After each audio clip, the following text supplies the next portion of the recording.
Oke, assalamualaikum warahmatullahi wabarakatuh. Kembali lagi ke channel ini, Sarjana Kimia. Nah, untuk kali ini saya akan menjelaskan materi tentang struktur atom.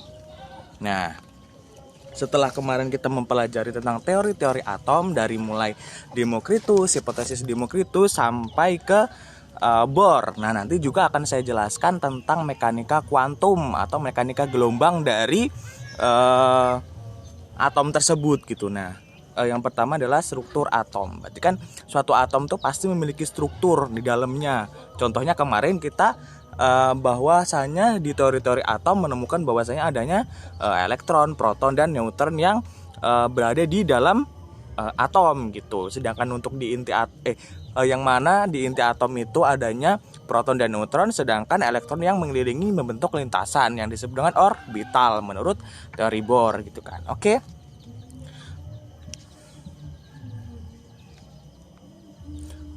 Untuk standar kompetensi pada materi kali ini yaitu memahami struktur atom, sifat-sifat periodik unsur dan ikatan kimia. Ikatan kimia kan kemarin kita udah jelasin nih.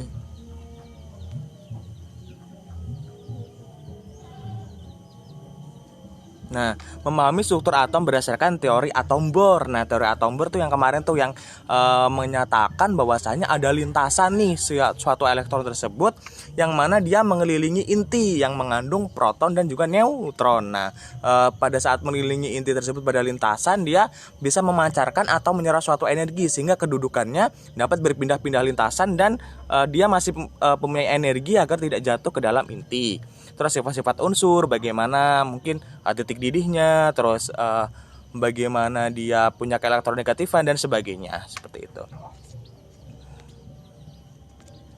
Nah, ini indikatornya menentukan partikel proton, neutron, elektron, konfigurasi elektron, elektrovalensi, terus tabel periodik, letak-letaknya, massa atom relatif atau MR atau AR, unsur ke dalam isotop, isobar dan isoton. Nah, nanti ini kita akan pelajari gimana sih suatu atom dengan atom lain itu memiliki kemiripan baik dalam isotop, isobar atau isoton, baik dari nomor atomnya, nomor masanya dan juga mungkin neutronnya yang sama gitu. Pasti ada kesamaan. Nah, partikel penyusun atom, proton, elektron dan neutron. Nah, konsep dari aturan inti yang dipopulerkan oleh Rutherford yang kemarin adalah inti mengandung sejumlah proton yang sama dengan nomor atomnya dan sejumlah partikel netral yang disebut dengan neutron. Nah, neutron ini partikel netral yang tidak bermuatan, tapi dia tetap memiliki massa yang berada di dalam inti, seperti itu. Sehingga pada saat diukur, itu massanya baik massa elektron, proton dan juga neutron itu sebanding dengan massa suatu atom tersebut. Nah, suatu atom terdiri dari proton dan neutron yang terdapat dalam inti, sedangkan elektron berada pada kulit atau orbital yang mengelilingi inti. Seperti yang udah saya jelaskan, jumlah proton sama dengan elektron, sedangkan neutron merupakan selisih dari nomor massa dengan nomor proton atau nomor elektron sama aja. Nah, partikel penyusun atom yaitu proton, elektron dan neutron. Berarti tiga ini yang menyusun atom. Nah, bisa dilihat pada gambar, untuk yang biru itu proton, yang merah itu neutron, sedangkan yang kuning yang mengelilingi inti adalah elektron.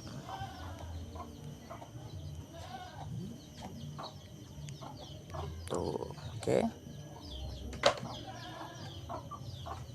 Partikel penyusun atom. Nah, nama partikelnya proton, bisa dikatakan 1p1. Masanya 1,0073 atau 1 amu pembulatan. 1,673 kali 10 pangkat min 24 gram. Muatannya positif 1,0602 kali 10 pangkat min 19 kolom atau plus 1 gitu kayak. Penemunya Eugen Goldstein dari Jerman untuk penemu protonnya. Sedangkan neutron 0n1 karena dia tidak bermuatan gitu. Nah, masanya yaitu 1,0087 atau 1 amu dalam pembulatannya. Nah, atau 1,675 kali 10 pangkat min 24 gram.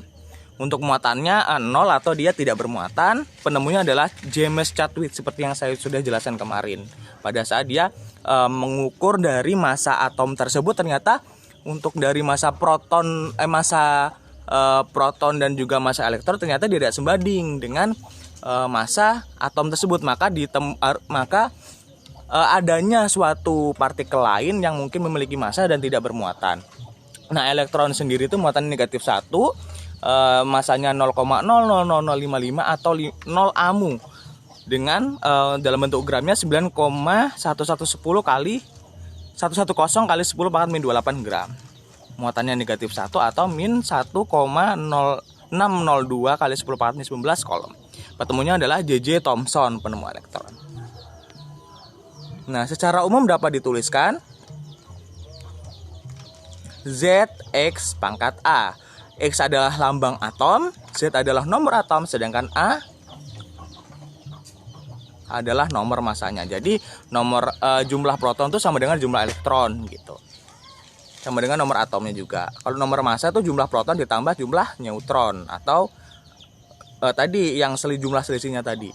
Nah, contoh tentukan jumlah proton, elektron dan neutron dari unsur kalium 1939. Berarti kita ketahui bahwa untuk 19 itu adalah apa? Nomor atom, sedangkan 39-nya adalah nomor massa gitu.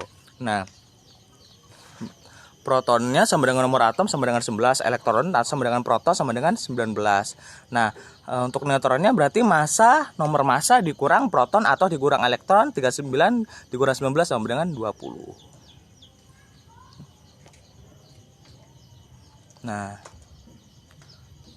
Nah, ini untuk soalnya. Kalau misalkan ada plus 1 nanti akan beda lagi seperti itu. Nah, tentukan proton, elektron dan neutron. Nah, ini mungkin dapat kalian selesaikan dari unsur Na1123. Berarti nomor atomnya berapa? 11. Berarti jumlah proton atau jumlah elektronnya 11 gitu. Kalau jumlah neutronnya tinggal 23, nomor massanya dikurang dari nomor atom, seperti itu. Konvergasi elektron, susunan elektron pada kulit atau orbital. Nah, ini nih yang biasanya kepake sampai materi lanjut, yaitu konfigurasi elektron. Bagaimana sih elektron tersebut terjajar di suatu orbital, berapa jumlahnya, letak-letaknya dan sebagainya. Nah, nomor atom menunjukkan jumlah proton. Untuk atom yang netral, jumlah proton sama dengan jumlah elektron. Kembali perhatikan unsur natrium. Na nomor 11 terletak pada periode 3 dan golongan 1A. Periode 1 ada 2 unsur, 2 elektron berarti kan. Periode 2 ada berapa unsur, berapa elektron berarti. Ayo.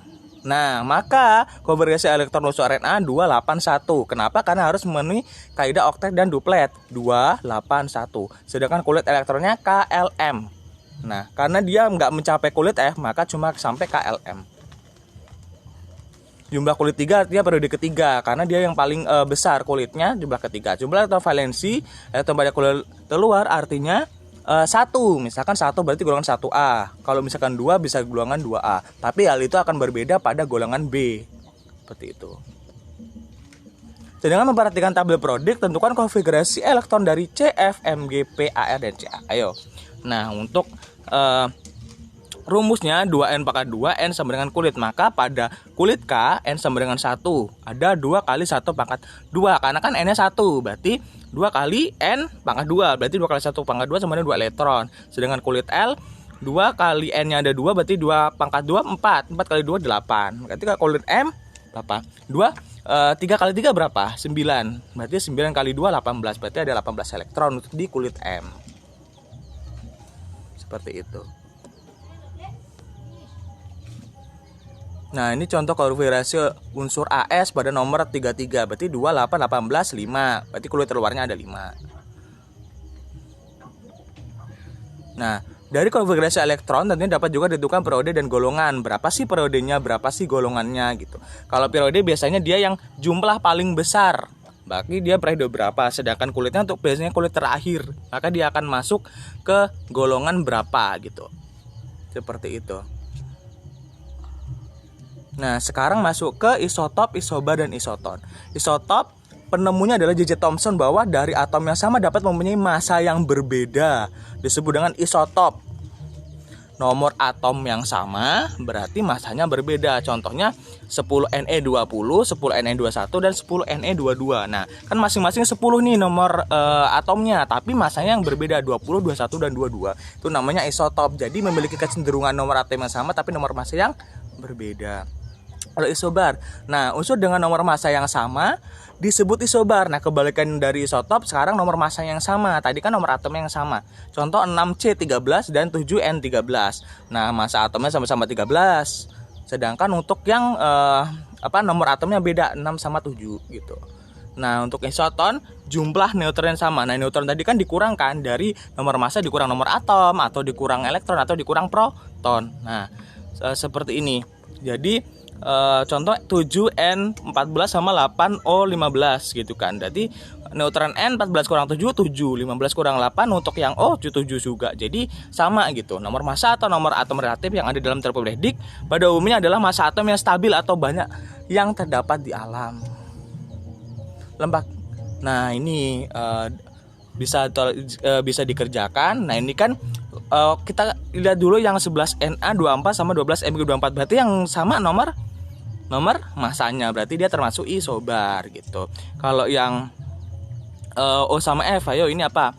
18, 8, berarti 18 kurang 8, 10, 19 kurang 9, 10. Berarti neutron yang sama, berarti isoton gitu. Atom-atom yang memulai isoelektron, atom-atom yang mempunyai jumlah elektron sama karena pelepasan atau penangkapan elektron. Nah 11Na positif, berarti kan harusnya elektronnya 11 gitu. Tapi karena dia positif, berarti dia melepaskan 1 elektron. Berarti dia nanti akan memiliki 10 elektron. Sedangkan 9F negatif, 9F itu menangkap 1 elektron, maka dia bermuatan negatif. Maka 10 juga. Jadi masing-masing mereka baik Na positif sama F negatif, dia memiliki 10 elektron. Seperti itu. Mungkin itu saja penjelasan pada hari ini.